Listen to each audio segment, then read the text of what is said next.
First நீ யார், எப்படி வீட்டுக்குள்ளே வந்த? வாங்க நம்ம காஃபி குடிச்சிட்டே பேசலாம். உங்கள் அண்ணன் இருக்காங்கல்ல, அவனோட கேர்ள் ஃப்ரெண்டோட பொண்ணு தான் நான். என் பேர் உன்னி. என்னோட அம்மா ஒரு ஆக்சிடெண்ட்டில் இறந்து போயிட்டாங்க. அதுவும் இல்லாமல் எங்கள் அம்மா ஒரு ஆர்ஃபன். அதனால் எனக்கு எந்த விதமான ரிலேட்டிவ்ஸும் இல்லை. என்னோடய வாழ்க்கையிலும் நான் ரொம்ப கஷ்டப்பட்டுட்டு இருந்தேன். அந்த மாதிரி நேரத்தில் தான் நீங்கள் கால் பண்ணி, நீ கவலைப்படாத, உனக்கு ஃபேமிலின்னு சொல்லிட்டு நீ கஷ்டப்படுறத இனிமேல் விட்டுரு, நான் உன்னோட ஃபேமிலியாக இருப்பேன், என்னோடய வீட்டுக்கு வா அப்படின்னு சொல்லிட்டு உங்கள் அட்ரஸையும் அதே நேரத்தில் உங்கள் வீட்டோட பாஸ்வேர்டையும் சொன்னீங்க. அது மூலயமா தான் உங்கள் வீட்டுக்கு வந்தேன். நீ சொல்கிறது எல்லாத்தையும் பார்த்தா நீ ரொம்ப கஷ்டப்பட்டுட்டு இருக்கிறத பார்த்தோன்னே நான் அதை கவலைப்பட்டு உன்னை வீட்டுக்குள்ளே அலோவ் பண்ணியிருக்கேன். கரெக்டாக? ஆமாம். ஆனால் இதுக்கு முன்னாடி நம்ம எங்கேயாச்சும் பார்த்துருக்கோமா? இல்லை, இப்போ தான் முதல்ல வாட்டி பார்க்குறோம். ஆனால் இதெல்லாம் தெரியாத மாதிரி பேசிகிட்டு இருக்கீங்க. ஆமாம், ஏன்னா எனக்கு ஒரு ஆக்சிடென்ட் நடந்துச்சு 2 நாளுக்கு முன்னாடி. அதில் என்னோட நிறைய மெமரிஸ் எல்லாம் மறந்து போயிடுச்சு. உங்கள் உடம்புக்குனா ஒன்றும் ஆகலை? என் உடம்புக்குலாம் ஒன்றும் ஆகலை அப்படின்னு சொல்லிக்கிட்டே அவன் குடிச்ச காஃபி கப்பை கழுவி வச்சுட்டு இருக்கான். அதே நேரத்தில் என்னை மன்னிச்சிரு, உன்னை என்னோடய வீட்டில் சேர்த்துக்க முடியாது. ஏன் அப்படி சொல்கிறீங்க? எனக்கு நிறைய மெமரிஸ் இல்லை, எப்படி என்னோட வாழ்க்கையை நான் வாழ போகிறேன்னு சொல்லி எனக்கு தெரியல.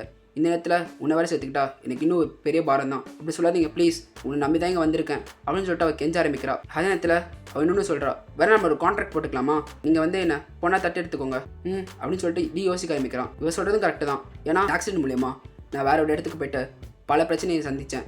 பல வாட்டி செத்து கூட போயிருக்கேன். அது மூலயமா இப்போ நான் பவர்ஃபுல்லாக இருக்கேன். ஆனாலும் இந்த உலகத்தில் வாழ்ந்துட்டு இருந்த எந்த மெம்பர்ஸும் எனக்கு அந்தளவுக்கு ஞாபகம் இல்லை. இவ கூட பழகிறனால எனக்கு சில விஷயங்கள் எல்லாம் ஞாபகம் வரலாம். சரி, ஓகே, நீ சொன்ன மாதிரி நம்ம அக்ரிமெண்ட் போட்டுக்கலாம் அப்படின்னு சொல்லிட்டு நீ முடிவு பண்ணிட்டு சொல்லவும் அந்த உன்னி பொண்ணும் சந்தோஷப்பட ஆரம்பிக்கிறா. அப்பா, ஒரு வழியாக இதுக்காச்சும் முடிவு பண்ணானே. உடனே அக்ரிமெண்ட் ரெடி பண்ண ஆரம்பிக்கிறான். இந்த கான்ட்ராக்டை சைன் பண்ண இப்போயே வா, நான் ஒரு பேச்சுக்கு தான் சொன்னேன் அப்படின்னு சொல்லி மனசுக்குள்ளே நினச்சிக்கிட்டு சைன் பண்ணி கொடுத்துட்றா. சரி, ஓகே, இப்போ நான் உங்களை அப்பான்னு கூப்பிடலாமா? கண்டிப்பாக அப்படின்னு சொல்லிட்டு லீ ட்ரெஸ் மாற்ற போக கொஞ்ச நேரத்திலே அந்த உன்னின்னு சொல்கிற பொண்ணு உங்ககிட்ட போயிட்டு அவனை கூப்பிடலான்னு சொல்லி போக அவன் ட்ரெஸ் மாற்றிட்டு இருக்கா. பார்த்தோன்னே நான் எதுவும் பார்க்கல அப்படின்னு சொல்லிட்டு வெக்கப்பட்டே சொல்கிறா. சரி, சொல்ல என்ன விஷயம், எதுக்காக என்னை பார்க்க வந்த? நம்மளோட ஃப்ரிட்ஜில் எந்த விதமான பொருள் இல்லை, அதனால் தேவைப்படுற பொருள் எல்லாமே வாங்க போகலாமா? இந்த கார்டை வச்சு உனக்கு தேவையான பொருள் எல்லாத்தையும் வாங்கிக்கோ. நான் தனியாக கூப்பிடல, நீங்களும் வரீங்களா? ஏன்னா அது மூலயமா உங்களுக்கும் சில மெமரிஸ் எல்லாமே ஞாபகம் வரும்ல. கண்டிப்பாக அப்படின்னு சொல்லிட்டு நீயும் வர ஆரம்பிக்கிறான். அவங்க வீடு பக்கத்தில் இருக்க ஆன்சன் மார்க்கெட்டில் அவங்க 2 பேரும் ஷாப்பிங் பண்ணிகிட்டு இருக்க பெண்ணு இருக்க மக்களும் கத்த ஆரம்பிக்கிறாங்க. ஏய், என்னடா அது போர்ட்டல் கிரியேட் ஆகுது, இங்கேருந்து மான்ஸ்டர் வரப்போது போல், நம்ம கண்டிப்பாக நம்ம உயிரை காப்பாற்றணும்னா ஓடி ஆகணும், ஓடுங்கடா அப்படின்னு சொல்லி ஓடிட்டு இருக்காங்க. அதே நேரத்தில் ஏய், இங்கே ஏதாச்சும் அட்ரஸ் இருக்கீங்களா அப்படின்னு சொல்லி கத்திக்கிட்டே ஓட, அதெல்லாம் கேட்ட உடனே உள்ளே அம்பி மாதிரி இருந்த அந்த உன்னின்னு சொல்கிற பொண்ணு உங்கள் அப்பாவை பார்த்து, அப்பா இங்கேருந்து நீங்கள் ஓடுங்க, நான் பார்த்துக்கிறேன் எல்லாமே. ஆனால் லியோ கம்மன் இருக்கான். கொஞ்ச நேரத்தில் அந்த போர்ட்டலேருந்து க்ராப்ளின் வர அதை பார்த்த உடனே இந்த உன்னின்னு சொல்கிற பொண்ணு சமக்கட்டு போயிட்டு ஷூட் பண்ண ஆரம்பிக்கிறான். கரெக்டாக அந்த புல்லட் அந்த காப்ளினோட நெஞ்சிலே பட்டு அந்த காப்ளின் இறந்து போயிடுது. கொஞ்ச நேரத்தில் அவங்க அப்பாவை பார்த்து திட்ட ஆரம்பிக்கிறான். உங்களுக்கு புரியுதா? நான் என்ன சொன்னேன், இங்கேருந்து ஓடுங்கன்னு சொன்னா இல்லையா? ஆமாம், நீ சொன்ன, பட் அது கேட்குறேன்னு சொல்லிட்டு எனக்கு ஒரு அவசியமே இல்லை. ஏன்னா என்னோட பொண்ணு இங்கே இருக்கா, நான் எப்படி ஓட சொல்கிறேன், என்ன உனக்கு தனியாக விட்டு போக சொல்கிறியா? அது கேட்டோன்னே அப்போ தான் கொஞ்சம் புரிய ஆரம்பிக்குது. ஆமாம், இவர் என்னோட அப்பா இல்லை அப்படின்னு சொல்லிட்டு கொஞ்சம் கொஞ்சமாக ரியலைஸ் ஆகி அவள் ஃபீல் பண்ணிகிட்டு இருக்கா.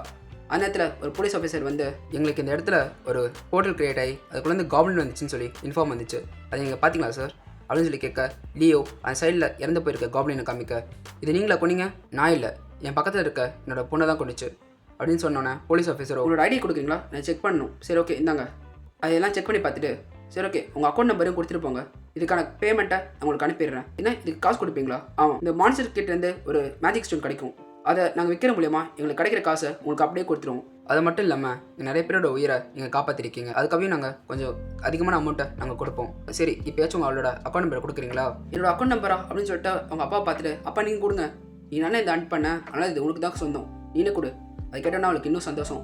இதெல்லாம் நடந்ததுக்கப்புறம் அவள் வீட்டுக்கு போய் அவள் செக் பண்ண ஆரம்பிக்கிறா, எவ்வளோ காசு வந்துச்சுன்னு சொல்லி. அதை பின்னாடிலேருந்து பார்த்துட்டு லியோ, இந்த மாதிரி சம்பாதிச்சிட்டு இருந்தா என்னோட உதவி உனக்கு தேவைப்படாத போலையே. அதை கேட்டோன்னே அவளுக்கும் செம்ம ஷாக்.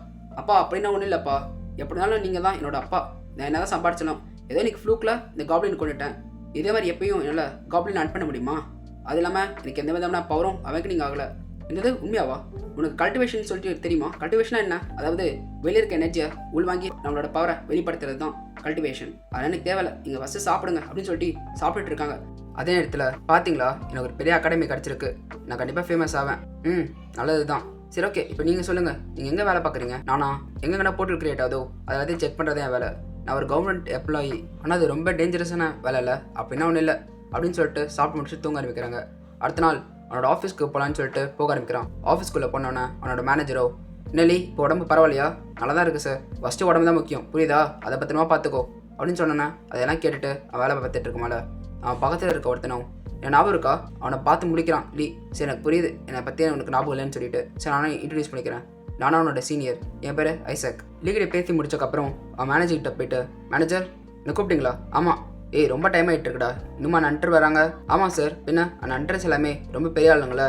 எப்படி எஃப்ராங்க் அன்டர் கூட பெரிய ஆளா? சார் எப்படி இருந்தாலும் அவங்களும் அன்டர் தானே அப்படின்னு சொல்லிட்டு இருக்க முடியாது. கரெக்டாக அந்த மேனேஜரும் சீனியர் பேசி முடிக்க கரெக்டாக அந்த அன்டர் வந்து மூச்சு வாங்க பேசிகிட்டு இருக்கா. நான் மன்னிச்சிடுங்க, கொஞ்சம் லேட் ஆகிடுச்சு. இதோட இந்த வீடியோவை இங்கே ஃபினிஷ் பண்ணிக்கலாம். இனிமேல் வர எபிசோட்ஸ் எல்லாம் பயங்கரமாக இருக்கும். அதெல்லாம் பார்க்குறதுக்கு மறக்காமல் சப்ஸ்கிரைப் பண்ணிக்கோங்க. என்ஸ் பை ஃப்ரம் நாவல் தமிழன்.